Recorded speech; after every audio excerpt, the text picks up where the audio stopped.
Hello, I'm Cary Gitter, Associate Editor at SME Media. I'm here with Harry Moser, founder and president of the Reshoring Initiative. Harry just presented a keynote presentation here in the FABTECH Theater on how OEMs and job shops can benefit from reshoring. So Harry, could you share with us some of the key takeaways from your presentation and some of the main points you'd like people to leave with? First is that reshoring is happening. You know, back when I started this 15 years ago, nobody believed. I believed, just about nobody else did.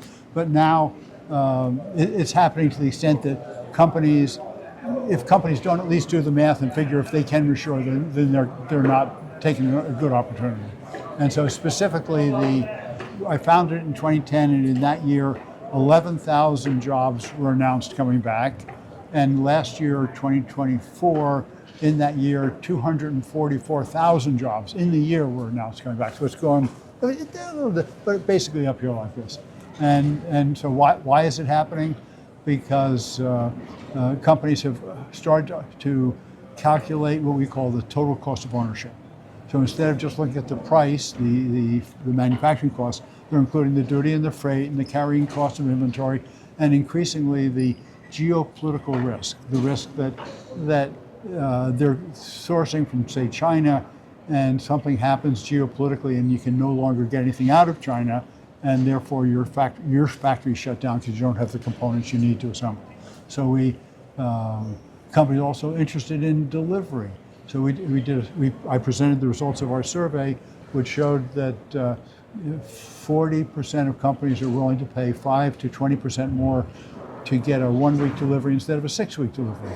And if it has to ship by surface, you can't get a 1-week delivery out of China, but you can out of Ohio, or somewhere like that. Another key takeaway from our survey, we asked companies under what conditions, under each of these conditions, how much would you reshore? How much of what you now import would you bring back?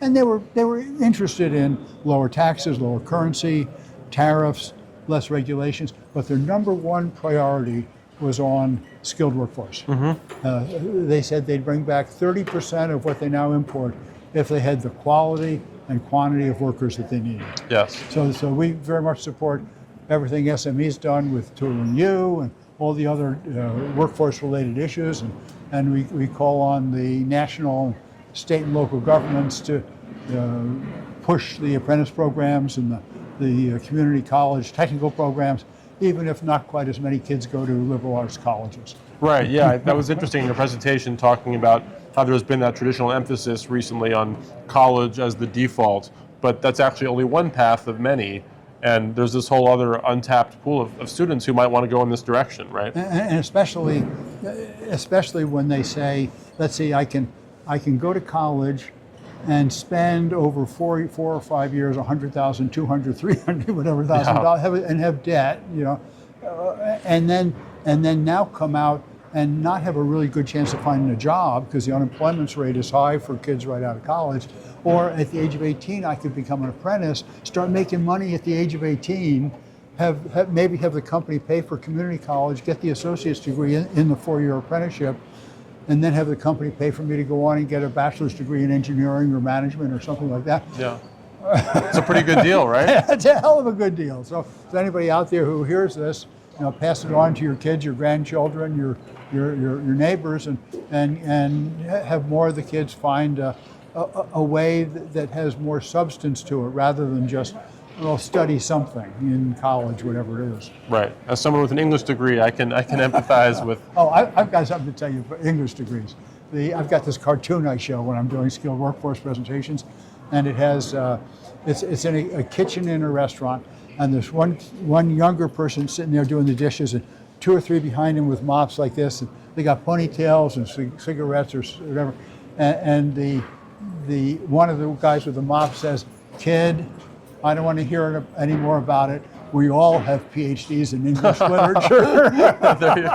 There you go. That's it. That's very real. So branching out into the industry as a whole, we're wrapping up day 4 here at FABTECH. We've had a great conference. What are some of your observations? What trends are you seeing? What are your own personal takeaways from the show this year?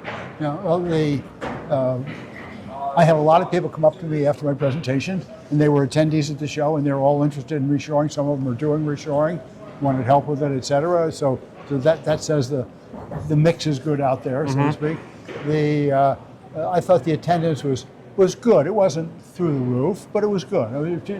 And all the exhibitors I talked to said they were coming back next year, so that's positive. And a lot of robots. Yes, we talked about that. Yeah, robots and other new technologies. So I'd say very, very positive show.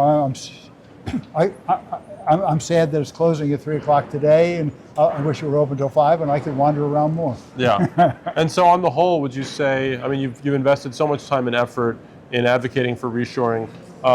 With all the research you've collected, are you optimistic ultimately right now for the future of that trend? If the federal government does nothing, let's say Trump hadn't been elected and we're continuing under Harris or whatever, then I would say they were running out of money to give for incentives. So it would gradually continue up, like this. And so with Trump, it's hit sort of a road bump because of the unpredictability of what he does. Right. Okay? But what he wants is what I want, which is manufacturing to come back. So after the question is, can he get his tariffs firmed up, locked in at a reasonable rate, 10, 15%, something like that, and firm so that they can't be canceled in a year. So the companies are willing to invest $1 billion to build a factory for 2 years and then hire people and not have the tariffs disappear on them in the meantime. See? Right. So it depends on, big decision is whether he can get that done. If he gets it done, then we'll go from, say, 250,000 a year, come back to 300, 400,000 a year. If he doesn't get that done and we stay in a chaotic, uncertain situation, then it's maybe going to be 200,000 a year. But it'll still be many more than it was 15 years ago. Great. So we're making good progress. Under the worst condition, we're making good progress. Well, that's a perfect note to end on. Thank you, Harry, for your time and your presentation. Great talking to you. Harry, And thank you to all of you for joining us at SME Media this week at FABTECH. We've had a wonderful time sharing the show with you. Thank you.